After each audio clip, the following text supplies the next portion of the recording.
नमस्कार।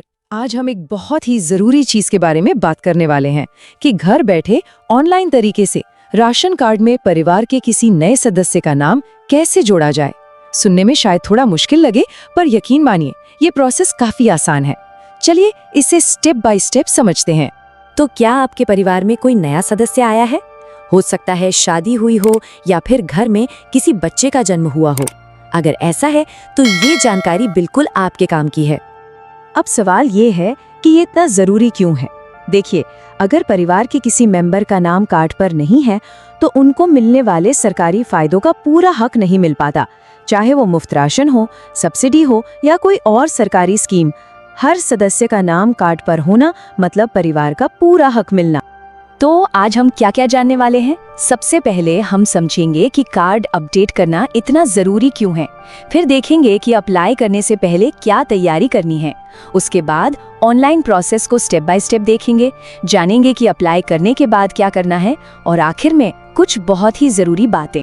ठीक है, तो चलिए पहले और सबसे जरूरी सवाल से शुरू करते हैं। अपना कार्ड अपडेट क्यों करें? समझते हैं कि ये क्यों इतना मायने रखता है। देखिए, राशन कार्ड का मतलब सिर्फ सस्ता अनाज नहीं है। ये मुफ्त या सब्सिडी वाले खाने के साथ साथ कई सरकारी योजनाओं का भी दरवाजा है।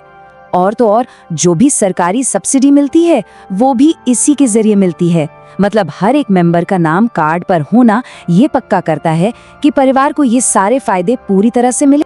चलिए अब अगले स्टेप पर चलते हैं, यानी अप्लाई करने से पहले की तैयारी। अगर पहले से थोड़ी तैयारी कर ली जाए तो पूरा काम बहुत ही आसान और तेजी से हो जाता है। तो सवाल है कि नाम किसका जोड़ा जा सकता है? तो इसमें शादी के बाद आए जीवन साथी, घर में पैदा हुआ नया बच्चा, या फिर आपके माता पिता। अगर वो अब आपके साथ रह रहे हैं तो वो भी शामिल हैं।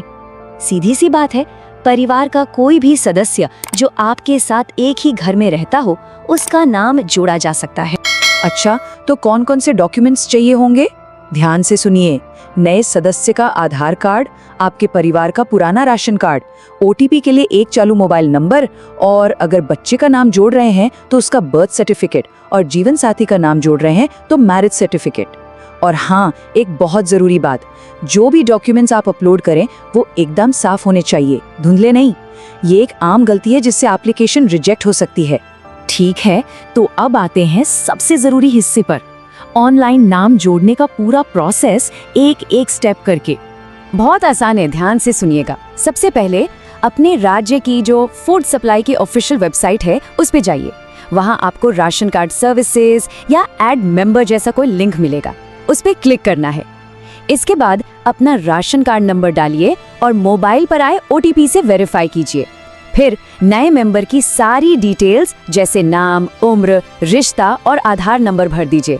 उसके बाद जो जरूरी डॉक्यूमेंट्स हमने पहले डिस्कस किए थे उनकी साफ कॉपी अपलोड कर दीजिए। और बस आखिरी स्टेप, फॉर्म सबमिट कीजिए और जो एप्लीकेशन नंबर मिले उसे संभाल कर रख लीजिए, ये बहुत काम आएगा। अच्छा, एक सवाल और, अगर किसी के इलाके में ऑनलाइन सुविधा ना हो तो भी चिंता की कोई बात नहीं है। आप अपने नजदीकी कॉमन सर्विस सेंटर यानी सीएससी सेंटर या फिर ब्लॉक सप्लाई ऑफिस में जाकर ये काम ऑफलाइन भी करवा सकते हैं। तो फॉर्म तो जमा हो गया, पर कहानी यहाँ खत्म नहीं होती। अब देखते हैं कि अप्लाई करने के बाद क्या करना है, मतलब अपने एप्लीकेशन को ट्रैक कैसे करना है और आगे क्या होगा। अब अपने एप्लीकेशन का स्टेटस चेक करना तो और भी आसान है। आपको बस उसी ऑफिशियल वेबसाइट पर वापस जाना है, ट्रैक एप्लीकेशन स्टेटस वाले लिंक को ढूंढकर क्लिक करना है और वो एप्लीकेशन नंबर डालना है जो आपने संभाल कर रखा था। आपको तुरंत पता चल जाएगा कि आपकी एप्लीकेशन का क्या हुआ। तो अब सवाल आता है कि इसमें टाइम कितना लगेगा। देखिए, आमतौर पर नाम जुड़ने में करीब 15 से 30 दिन का वक्त लग जाता है। हाँ, ये टाइम अलग अलग राज्यों में थोड़ा कम या ज्यादा हो सकता है, तो थोड़ा सब्र रखना जरूरी है। और अब हम आ गए हैं अपने आखिरी और सबसे जरूरी हिस्से पर। चलिए अब कुछ ऐसी बातों पर ध्यान देते हैं जिनसे आपकी एप्लीकेशन रिजेक्ट होने से बच सकती है।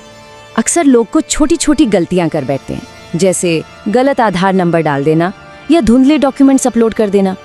इन छोटी छोटी बातों से एप्लीकेशन रिजेक्ट हो सकती है, तो सबमिट करने से पहले हर डिटेल को 2 बार चेक जरूर करें। डॉक्यूमेंट्स के स्कैन अच्छी क्वालिटी के हो और ये भी पक्का कर लें कि उस सदस्य का नाम किसी दूसरे राशन कार्ड में तो नहीं है। और ये रहा सबसे जरूरी टिप, जब आपकी एप्लीकेशन अप्रूव हो जाए तो नया अपडेटेड राशन कार्ड डाउनलोड करना बिल्कुल न भूलें। डाउनलोड करके एक बार सारी डिटेल्स अच्छे से चेक कर लें कि सब कुछ सही है या नहीं। ये आपका फाइनल चेक है जिससे आप पक्का कर सकते हैं कि आपके परिवार को सारे फायदे मिलेंगे। तो जाते जाते एक सवाल के साथ आपको छोड़ते हैं कि हर नागरिक के लिए अपने हक से जुड़ी सरकारी प्रक्रियाओं के बारे में जानकारी रखना और जागरूक रहना इतना महत्वपूर्ण क्यों है? इस पर सोचिएगा जरूर।